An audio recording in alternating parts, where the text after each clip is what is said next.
እሺ ሰላም ናችሁ? እንዴት ናችሁ? የጌታ ስም የተባረከ ይሁን። እኔ ኢዮስያስ ነኝ ከዲንሾ ካምፓስ።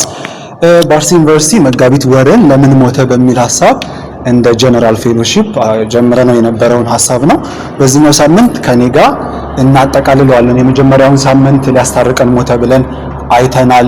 ከእግዚአብሔር ጋር ሊያስታርቀን፣ ከራሳችን ጋር ሊያስታርቀን፣ ከፍጥረት ጋር ሊያስታርቀን ብለን አይተናል። ሁለተኛውን ሳምንት ደግሞ ልጆቹ ሊያደርገን፣ እግዚአብሔር ልጆች ሊያደርገን ሞተልን ብለን አይተናል። ሶስተኛውን ሳምንት ደግሞ ባለፈው ሳምንት ደግሞ ሕይወትን ሊሰጠን፣ የዘላለም ሕይወትን ሊሰጠን የሚለውን አይተናል።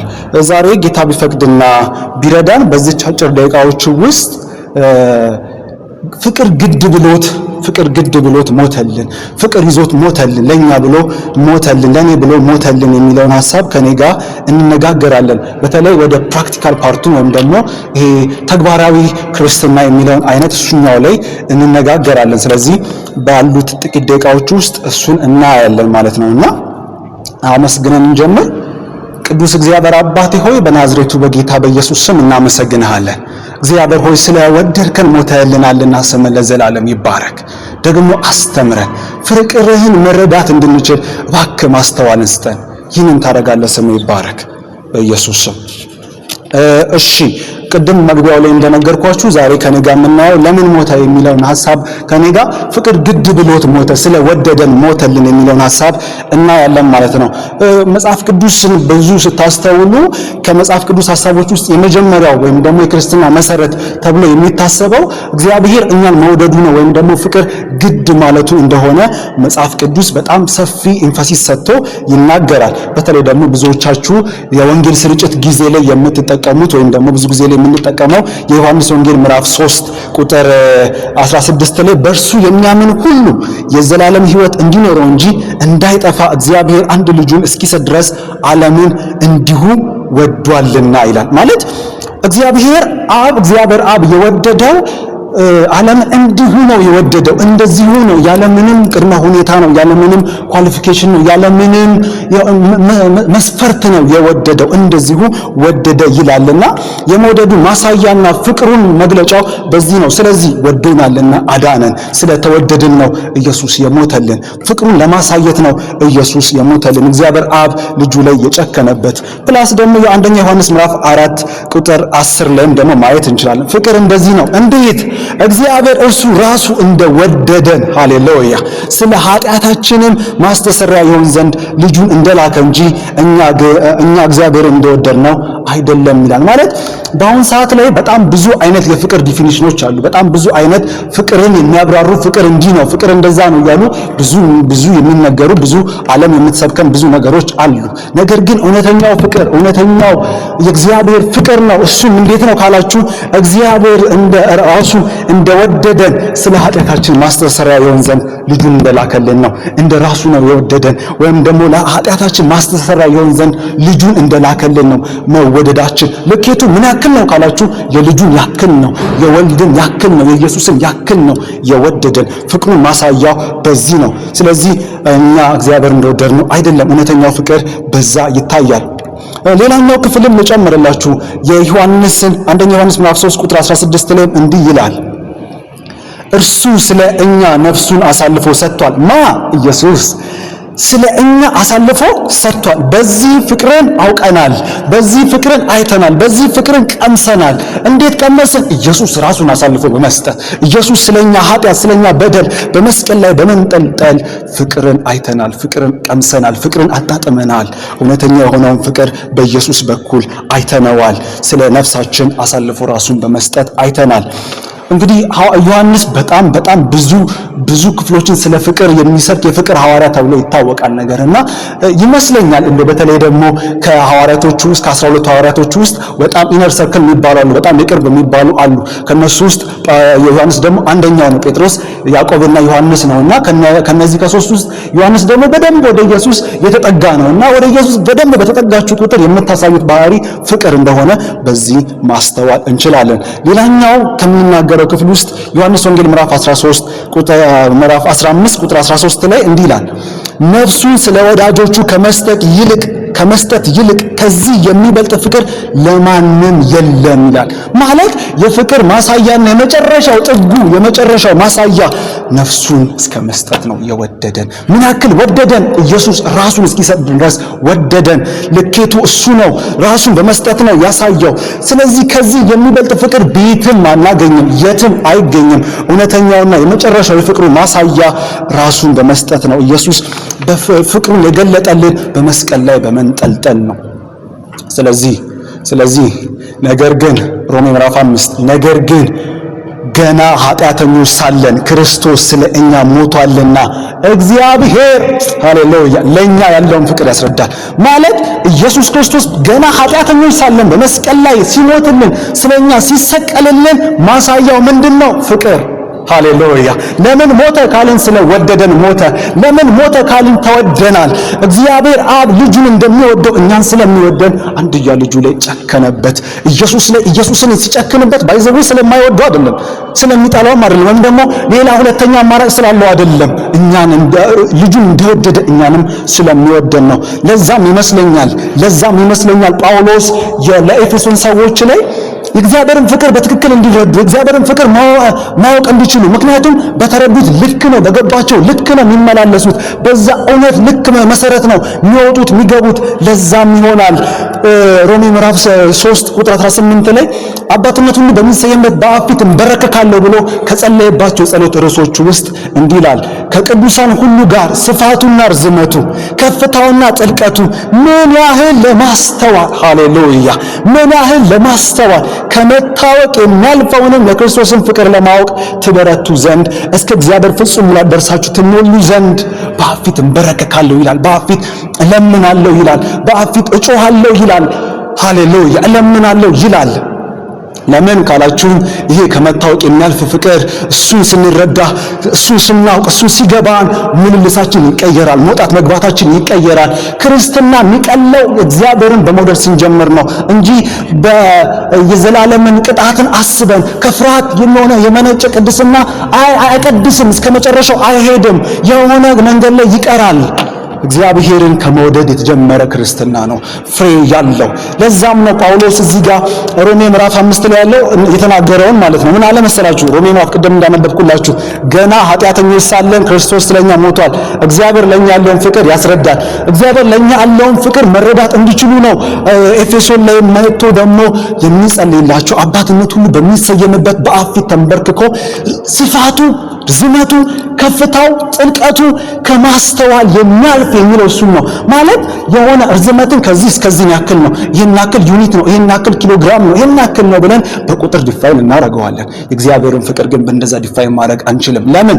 ከማስተዋል ይበልጣል፣ ከማወቅ ይበልጣል፣ ከመገመት ይበልጣል። ኢቭን በዚህ በጠባብ አእምሯችን የእግዚአብሔርን ፍቅር እንዲህ ነው ብለው መገመት ይከብዳል። እጅግ ትልቅ ነው። ግን ለማወቅ ትበረቱ ዘንድ ከመታወቅ ያልፋል። አዎ ከመታወቅ ያልፋል። ነገር ግን ለማወቅ ትበረቱ ዘንድ እያለ ይጸልያል። ስለዚህ አንድ ነገር አሳስባችኋለሁ። ይህ የእግዚአብሔር ፍቅር ቢገባን፣ ይህ የእግዚአብሔር እውነት ቢገባን፣ የተወደድንበት ፍቅር ቢገባን ምልልሳችን ይቀየራል፣ መውጣት መግባታችን ይቀየራል፣ እንቅስቃሴዎቻችን ይቀየራል፣ አገልግሎት ይቀየራል። ሸክም አይሆንብንም፣ ክብደት አይሆንብንም። ቅድስና ስንል አይከብድብንም። ጽድቅ ነው በጽድቅ መመላለስ ስንል አይከብድብንም። እምቢ ማለት ያለብንን እምቢ ማለት እንድንችል ጭንካኔ እንዲኖረን የሚያደርገው የእግዚአብሔር ፍቅር ሲገባን ነው። ኢቭን የመውደዱ ልኬት በጣም የሚያስገርመኝ በጣም ከሚያስደንቀኝ ነገር ውስጥ ኢየሱስ ክርስቶስ በመስቀል ላይ ሆኖ የተናገረው ንግግር በጣም ያስደንቀኛል። ታውቃላችሁ እንግዲህ ኢየሱስ ክርስቶስ አርብ ጠዋት 3 ሰዓት አካባቢ ላይ እንደሆነ የመጽሐፍ ቅዱስ አስተማሪዎች ይናገራሉ። በመስቀል ላይ የተሰቀለበት ሐሙስ ማታ ላይ ሲገርፉት እንትን ታላችሁ። እንደውም ማታ ላይ ጌታ ሆይ እቺ ጽዋ ከኔ ትለፍ ብሎ ይጸልይ፣ ግን ፈቃድ ያንተ ትሁን አለ። በጣም ተጨነቀ። ከመጨነቁ ማሳያው የደም ላብ ነው ያላበው። ኢቭን አሁን በሳይንቲስቶች የተገኘ አንድ ዲስከቨሪ ያለ የጭንቀት ከፍተኛ ሲሆን ላብ ብቻ አይደለም የሚወጣው፣ ኖርማሊ ደም ያለባልና ሊትራሊ እንደዛ እንደሆነ ተገኝቷል። እና እንደዛ ሆኖ እንደዛ ተጨንቆ ለምን በዛ በሮም የጅራፍ እንትን አሁን እኛ እንደምናውቀው በገመድ የተገመደ ወይ ደግሞ በቀላሉ እንትን የተባለ አይደለም። ከቆዳ ነው የሚሰራው። ጫፎቹ ላይ ደግሞ አጥንትና እነዚህ ሹልሹል የሆኑ ብረቶች አሉበትና ወይም ደግሞ ሹልሹል የሆኑ ድንጋዮች አሉበት። በሱ ነው የተገረፈው። በሱ ነው ጀርባውን የገረፉት።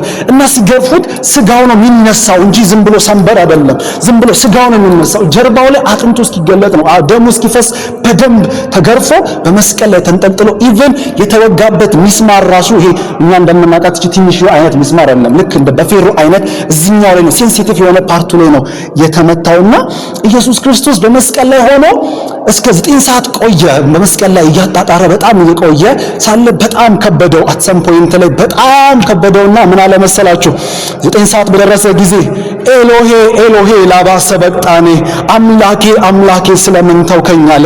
ኢየሱስ በጣም ሲከብደው በጣም እንትን ሲለው እግዚአብሔር አብን እንዲህ አለ፣ ኤሎሄ ኤሎሄ ላማ ሰበቅታኒ አምላኬ አምላኬ ስለምን ተውከኝ አለ። ማርቆስ 15 ላይ ነው ይሄን የተናገረው። ቁጥር 36 ላይ እግዚአብሔር አብ የዛን ሰዓት ላይ ምንም አልመለሰለትም። እግዚአብሔር አብ ልጁ ላይ ጨከነበት፣ ፊቱን ዘወር አደረገ። ለምን ካላችሁኝ እግዚአብሔር አብ እኛ መዳን እንድንችል እግዚአብሔር ወልድን በወደደበት ፍቅር እኛንም ስለሚወደን እግዚአብሔር ወልድ ላይ ጨከነበት፣ ኢየሱስ ላይ ጨከነበት፣ ልጁ ላይ ጨከነበት። ለምን? ስለወደደን። የኛን ኃጢአት በሙሉ በክርስቶስ ላይ ስለሆነ እግዚአብሔር ጻድቅ ነው፣ ኃጢአትን ማየት ስለማይችል የዛን ሰዓት ፊቱን አዘወረበት። የዛን ሰዓት ዞር አለበት። የዛን ሰዓት ነው ኢየሱስም በጣም ከብዶት ኤሎሄ ኤሎሄ ላማ ሰበቅታኒ ብሎ የጮኸው። አምላኬ አምላኬ ስለምን ተውከኝ አለ። በዚህ ያክል ፍቅር ተወደናል። መወደዳችን በጣም ያስገርማል። መወደዳችን በጣም ያስደንቃል። ከሚያስደንቀኝ ነገር አንዱ አምላክ እኔን መውደዱ እያለ እንደምንዘምረው በጣም ያስደንቃል። እና ምን እላችኋለሁ ብዬ ሐሳቤን ወደ መሰብሰብ ላምጣ። አንድ ነገር ነግራችኋለሁ። እግዚአብሔር በታላቅ ፍቅር ወዶናል። እግዚአብሔር ወዶናል። እስከ ምን ድረስ? ልጁን እስከ መስጠት ድረስ ወዶናል። ለወደደን ለሞተልን ደግሞም ከሙታን ለተነሳው ለኢየሱስ እንደሚገባ እንኑር፣ የሚመጥን ሕይወት እንኑር። ተወደናል ወንድሜ፣ ተወደሻል እህቴ። እንደ ተራ ሰው አይደለንም። ምናልባት አንዳንድ ጊዜ ላይ በሰዎች ዘንድ ላይ እንደምናስበው ፍቅር አናገኝ ሊሆን ይችላል። ቤተሰብ እንዳሰብነው ፍቅር ሰጥቶ ላይሆን ይችላል። ነገር ግን እግዚአብሔር አንድ ወዶናል። እግዚአብሔር ወዶናል፣ ፍቅሩን አሳይቶናል። ስለዚህ እንግዲህ እላለሁ እንደተወደዱ ልጆች ሮሜ ምዕራፍ 12 ላይ እንደሚለው እንግዲህ ወንድሞች ሆይ ሰውነታችሁን እግዚአብሔርን ደስ የሚያሰኝ ሕያውም ቅዱስም መስዋዕት አድርጋችሁ ታቀርቡ ዘንድ በእግዚአብሔር ርኅራኄ እለምናችኋለሁ፣ እርሱም ለአእምሮ የሚመች አገልግሎታችሁ ነው ይላል። ለምንድን ነው እንደዚህ የምንመላለሰው ካላችሁ ፍቅር ግድ ብሎት ኢየሱስን በመስቀል ላይ አንጠልጥሎታል። ስለዚህ ተወድጃለሁ።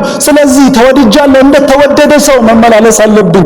እንደተወደደ ሰው መውጣት መግባት አለብኝ። እግዚአብሔርን ደስ የሚያሰኝ ቅዱስ ሕያው መስዋዕት አድርጌ ራሳችንን ለእግዚአብሔር ማቅረብ ይገባናል። ኤፌሶን ምዕራፍ 5 ቁጥር 1 ላይም እንደዚህ ይላል። ኤፌሶን ምዕራፍ 4 ቁጥር 1 ላይ እንግዲህ በጌታ እስር የሆንኩ እኔ በተጠራችሁበት መጠራት እንደሚገባ ትመላለሱ ዘንድ እለምናችኋለሁ ይላል። እንዴት? እንደተጠራችሁበት መጠራት። የተጠራንበት መጠራት አለ፣ የተከፈለበት ዋጋ አለ፣ የፈሰሰ ደም አለ። እንደዚሁ አይደለም የዳን ነው። ስለዚህ እንደተጠራንበት እንደተከፈለ ዋጋ እንደዛ በፍቅር እንመላለስ። እግዚአብሔርን እንውደደው። እግዚአብሔርን በመውደድ ነው ሁሉ ነገሮች የሚቀየሩት። ክርስትና የሚቀለን እግዚአብሔርን ከመውደድ ስንጀምረው ነው። ባይዘው በነፃ ስንኖር ወይም ደግሞ በነፃ በማመን ስንድን ባይዘው ነፃ ሆኖ እኮ አይደለም፣ ርካሽ ሆኖ አይደለም፣ ወይም ደግሞ ዋጋ ቢስ ሆኖ አይደለም። ዋጋው እጅግ ትልቅ ስለሆነ እኛ መክፈል ስለማንችል ነው እግዚአብሔር አንድ ልጁን ያስከፈለው። እግዚአብሔር ወልድ ደግሞ ራሱን የሰጠልን እኛ መክፈል ስለማንችል ነው። ዋጋው እጅግ ትልቅ ስለሆነ ነው፣ በእኛ ስለማይቻል ነው። ቆላስይስ ምዕራፍ 3 ቁጥር 1 ላይ እንዲህ ይላል፣ እንግዲህ ከክርስቶስ ጋር ከተነሳችሁ ክርስቶስ በእግዚአብሔር ቀኝ ተቀምጦ ባለበት በላይ ያለውን እሹ ይላል። እንግዲህ ከክርስቶስ ጋር ከተነሳችሁ ከክርስቶስ ጋር ከተነሳችሁ በእግዚአብሔር ቀኝ ተቀምጦ ባለው በላይ ያለውን አስቡ። በምድር ያለውን አይደለም በላይ ያለውን አስቡ፣ እሱን እሹ እያለ ይናገራል። ስለዚህ ሐሳቤን እንዴት ብዬ ልደምድም? አሁን ላይ በምንመላለስበት ጊዜ ላይ አሁን ባለው ሁኔታ ላይ ሳስተውል የኤፌሶን መልእክት ለኤፌሶን ቤተክርስቲያን የተነገረው ይመስለኛል። እንደዛ የማስተውል ይመስለኛል። እግዚአብሔር ለኤፌሶን ቤተክርስቲያን ራእይ ምዕራፍ 2 ላይ ከቁጥር 1 እስከ 5 የሚናገረው ማለት ነው። ወደ ኤፌሶን ወዳለች ቤተክርስቲያን እንዲህ ብለህ ተናገር ብሎ እንዲህ ብለህ ጻፍ ብሎ ለዮሐንስ ከተናገረው ካሳየው በኋላ ብዙ የሚያመሰግንበት ብዙ አለ። ከቁጥር 2 ላንብበው። እንደውም ስራህንና ድካምህን ትዕግስትንም አውቃለሁ፣ ክፎችንም ልትታገስ እንዳትችል እንዲሁም ሳይሆኑ ሐዋርያንን የሚሉትን መርምረህ ሐሰተኞች ሆነው እንዳገኛቸው አውቃለሁ። ታግሰህማል፣ ስለ ስሜ ብለህ ጸንተህ አልደከምክም። ዳሩ ግን የምነቅፍብህ ነገር አለኝ፣ የቀደመውን ፍቅርህን ትተሃልና። እንግዲህ ከወዴት እንደወደቅ አስብ፣ ንስሐም ግባ ይላል። ዛሬ አንድ ነገር ላሳስባችሁ ወዳለሁ። ክርስትና አገልግሎት አይደለም። ክርስትና ከመስራት አይደለም የሚጀምረው። ክርስትና እግዚአብሔርን ከመውደድ ይጀምራል። ለእግዚአብሔር ካለ ፍቅር ይጀምራል። ኤፌሶን ላይ እኮ ብዙ ጠንካራ ጎኖች አሉ፣ ብዙ የሚመሰገኑ ነገሮች አሉ። ሐዋርያን የሚሉትን ለይቷል፣ መርምሯል፣ ሐሰተኛ ሆኖ አግኝቷቸው አውቋቸዋል። ብዙ ትጋት አሳይተዋል፣ ብዙ ጥሩ ነገር አሳይተዋል። ነገር ግን አንድ የተነቀፈበት ነገር አለ። ከወዴት እንደወደቅ አስብ ያስባለው አንድ ነገር አለ። የቀደመውን ፍቅርህን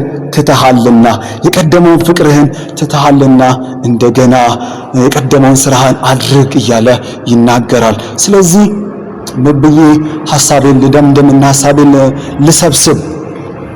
እግዚአብሔር ወዶናል።